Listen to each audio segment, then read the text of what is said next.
25% हमने इजाफा दिखाया है, और IT फ्यूचर है कहते हैं पाकिस्तान का। तो इस स्कीम की वजह से मेरे ख्याल में और लोग इस सेक्टर में आएंगे, इन्वेस्ट करेंगे। तो IT का भी जो गवर्नमेंट ने किया, this is a very good thing. Zero rating sector में हमारी डिमांड थी कि कुछ सेक्टर्स को और डाला जाए। अभी इसमें 5 सेक्टर्स हैं। उसमें हमारी डिमांड थी कि इंजीनियरिंग, राइस, फार्मास्यूटिकल और लाइट इंजीनियरिंग को उसमें डाला जाए। उसकी उन्होंने बात तो की है, लेकिन 15 सेक्टर्स की बात की है कि उनको मराद दी जाएंगी, लेकिन अभी ये एक्सप्लेन नहीं किया कि जीरो रेटिंग में उनको डाला गया कि नहीं डाला गया। PSDP में 40% इंक्रीज दिया है, that is a very good initiative, जिसकी हमारी पहले भी थी कि पंजाब के बजट में भी 2.5 अरब की कमी कर दी गई थी डेवलपमेंट में। अब ये जो 40% इंक्रीज़ की है, डेवलपमेंट होगी पूरे मुल्क में, तो इंशाल्लाह उससे बेहतरी होगी, रोड्स बनेंगी, इंफ्रास्ट्रक्चर बनेगा, तो इंशाल्लाह डेवलपमेंट होगी। किसानों के लिए जो पैकेज दिया है वो बड़ी अच्छी बात है। इंटरेस्ट फ्री लोन्स 1.5 लाख रुपए प्रॉब्ली अमाउंट है एकड़ के पीछे, और ट्रैक्टर्स के लिए भी इंटरेस्ट फ्री लोन किसानों को दिए जा रहे हैं, वो भी बड़ी अच्छी चीज़ है। स्मॉल हाउसिंग के ऊपर जो स्कीम आई है उस पर लो इंटरेस्ट रेट्स के ऊपर, वो बिजनेसमैनों के लिए भी अच्छा है, और जिन लोगों के पास घर नहीं है, गरीब लोग हैं जिनको प्राइम मिनिस्टर साहब ने घर देने की वादा किया है, ये भी एक अच्छा इनिशिएटिव है उनका। लाइट इंजीनियरिंग के ऊपर ड्यूटीज़ की कमी की है, वो भी हमारे स्टील सेक्टर के लिए एक बहुत अच्छी चीज़ है, और इंशाल्लाह उससे स्टील सेक्टर को भी फ़ायदे होंगे। इसके अलावा बजट की अमाउंट टोटल, अब इस दफ़ा का जो हमारा बजट है वो 8,400 बिलियन रुपीज़ का है। इसमें ग्रोथ टारगेट्स गवर्नमेंट के हैं। एग्रीकल्चर में 3.5, industry growth target 6.5, manufacturing 6.2, service sector 4.7, construction growth 8.3। बड़े अच्छे इंसेंटिव्स हैं। GDP ग्रोथ टारगेट जो उन्होंने बोला है कि 2 से 3 साल में 6 से 7% पे ले आएंगे, और अगर इंशाल्लाह ये 6 से 7% पे आ जाएगा तो पूरे मुल्क में खुशहाली ही खुशहाली होगी। तो इंशाल्लाह आप लोगों से दोबारा बात करेंगे फाइनेंस ऑर्डिनेंस के बाद, जब हमारे पास टोटल फिगर्स आ जाएंगे। अब मैं सीनियर वाइस प्रेसिडेंट साहब को बोलूँगा कि उन्होंने कोई बात करनी है तो प्लीज़ बजट के बारे में। थैंक यू प्रेसिडेंट साहब।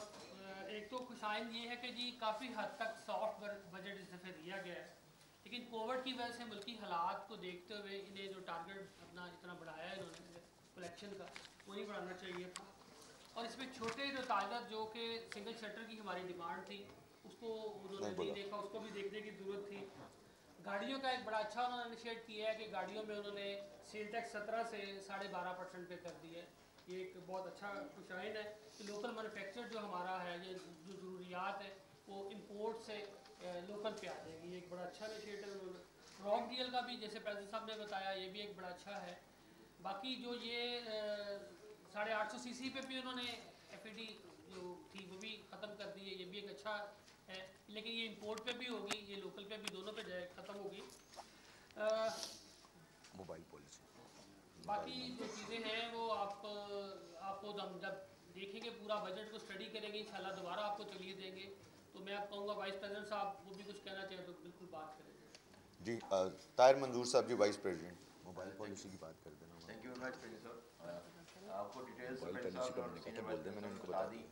ओवरऑल ये रिलीफ गिवन बजट मुझे लग रहा है कि, और हमारी काफ़ी सारी जो प्रपोजल्स हमने भेजी थी, काफ़ी उन्होंने 60% हमारी प्रपोजल। हाँ 60% प्रपोजल्स हमने देखा है कि काफ़ी उन्होंने उसके ऊपर एम्फोसाइज किया है। और जो मैं तो इसको देखता हूँ कि स्पेशल जो technology zone, 10 year tax holiday वगैरह, और जो IT पॉलिसी है ये बड़ी अप्रिशिएबल है। एग्रीकल्चर पॉलिसी बहुत अप्रिशिएबल है, और इंडस्ट्री को, लाइट इंजीनियरिंग को भी मैं देख रहा था कि उनके जो अलॉयज़ हैं उसके ऊपर, रॉ मटेरियल के ऊपर ड्यूटी उन्होंने कम की है। अब सब डिटेल्स जब हमारे सामने आएंगी तो हम हमारा R&D उसके ऊपर वर्किंग करेगा, तो हम आपको डिटेल्स में बता सकेंगे कि कौन कौन सी इंडस्ट्री को क्या रिलीफ दिया गया है। Thank you very much. जी शाहिद हसन शेख साहब हमारे फॉर्मर प्रेसिडेंट हैं सर, एक दो पॉइंट सर कुछ बताएं। शाहिद साहब इसके बाद आपको दे रहा हूँ 1 मिनट, आप फिर सारे प्रेसिडेंट्स को ना मैंने कहा 1 मिनट ज़रा। तो ये आ रहा है कि उसमें जो कस्टम ड्यूटीज हैं रॉ मटेरियल पे, और उसमें जो रेगुलेटरी ड्यूटीज हैं उसमें कुछ रॉ मटेरियल पे काम किए। इसके अलावा जो सबसे पूछिए उनको माइक दो कि ना दो, बोलते नहीं हैं। फंड्स और रिफंड्स, सेल टैक्स रिफंड्स हैं, और आपका क्लियर किया है उसके अंदर अगर फंड्स लेते हैं तो ये उससे बहुत नहीं आई, मैं 10 दफ़ा कहूँ बहुत से फीचर जो हैं, जो जैसे आपने कहा कि फाइनेंस एक्ट जो है वो कहते हैं तू बैठा हो ना इसलिए। में फीचर्स जो हैं ये बिल्कुल बुलेट पॉइंट्स हैं जो दिए गए हैं इसमें, और उसकी डिटेल्स जो है वो मौजूद नहीं है। तो मैं जो इससे बीइंग एन एक्सपोर्टर मैं ये समझ रहा हूँ कि एक्सपोर्ट्स के लिए जो है इसमें चीज़ें जो की हैं जो ज़ाहिर नज़र आ रही हैं वो काफ़ी बेहतर होगी। Thank you sir. Sohail Ashari साहब हैं जी हमारे फॉर्मर प्रेसिडेंट। बस एक आपको नहीं, उसके बाद 1 मिनट अबू ने बोले ना, आप बोल देना।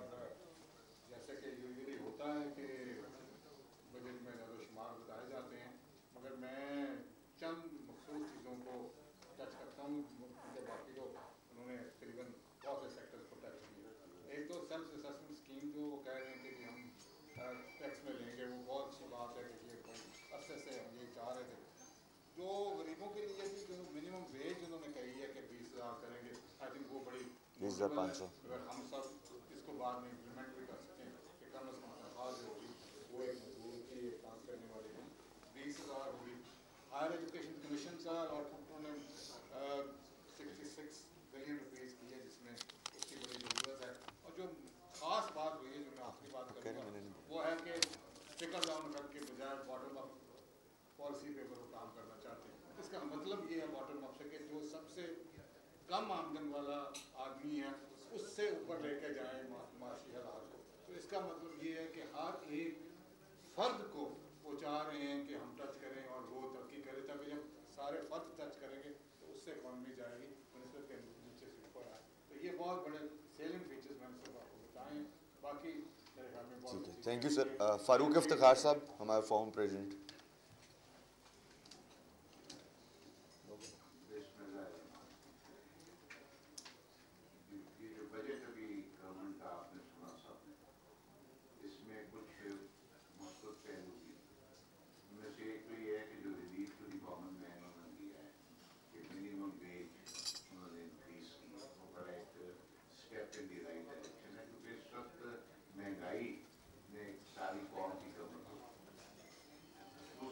उन्होंने एग्रीकल्चर सेक्टर को काफ़ी बूस्ट की है, क्योंकि पाकिस्तान में 70% आपकी जो पॉपुलेशन है वो डायरेक्टली और इनडायरेक्टली एग्रीकल्चर से उनका ताल्लुक है। एग्रीकल्चर बेहतर होगी तो उसमें आपकी रॉ मटीरियल्स जो आपका पाकिस्तान का मेजर एक्सपोर्ट आइटम है, टेक्सटाइल्स, उसमें कॉटन की भी ग्रोथ है, वीट है, और आपके जितने इस वक्त फूड सिक्योरिटी आइटम्स है उससे फर्क पड़ता है।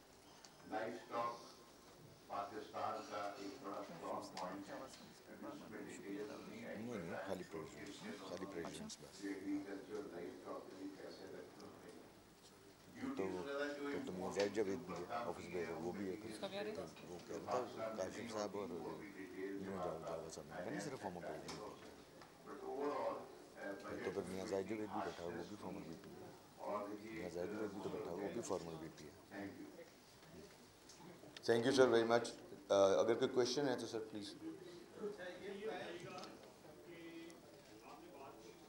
Sir mic please, mic on कर लें। माइक ऑन कर लें।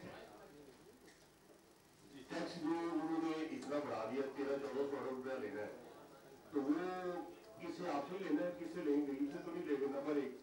नंबर 2, ई कॉमर्स पर टैक्स लगा दिया गया है, इससे भी बहुत असर पड़ेगा। और नंबर 3 जो उन्होंने ऐलान किया कि 20,000 रुपये मिनिमम वेज देंगे। क्या आपकी फैक्ट्रियों में पहले आम बच्चे नॉन टेक्निकल को 20,000 रुपया मिल रहा है, और अगर ये 20,000 करना है तो आप देने के लिए तैयार भी है करें? सर इसमें तो मिनिमम वेज जो है मेरे ख्याल में इस वक्त 17,500 या 17,000 है। इसको उन्होंने मेरे ख्याल में 20,500 किया है।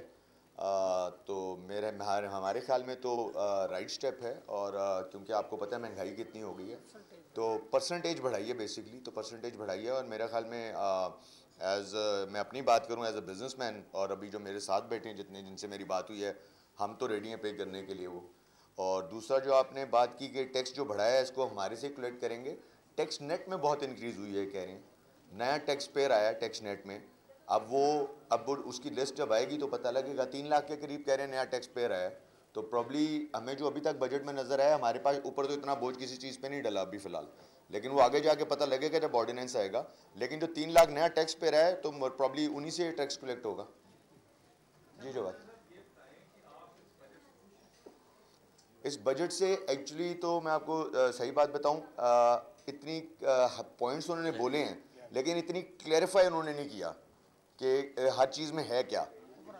ओवरऑल बजट यस आप कह सकते हैं वी आर हैप्पी ओवरऑल, जो अब जितनी हमें अभी समझ आई है, क्योंकि कई चीज़ें तो उन्होंने क्लियर बताई भी नहीं ना, बता दी हैं कि इसमें मराद देंगे लेकिन क्या मराद देंगे।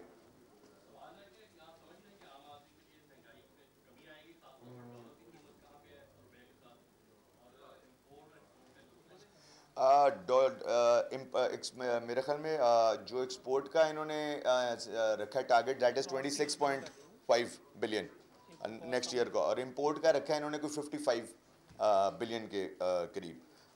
डॉलर के अगेंस्ट आप देखें रुपी तो तगड़ा हुआ है, डॉलर 169 को टच करके 152 तक आया था, 153 154 पे डॉलर चल रहा है। और दूसरा आपका क्या सवाल था जवाब?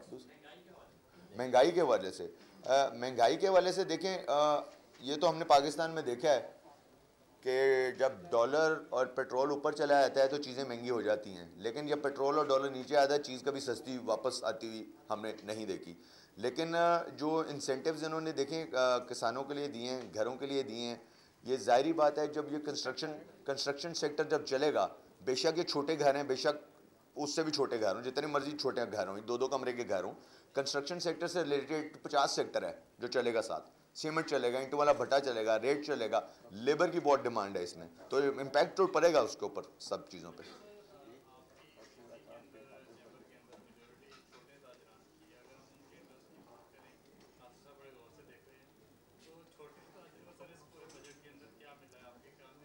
Sir SME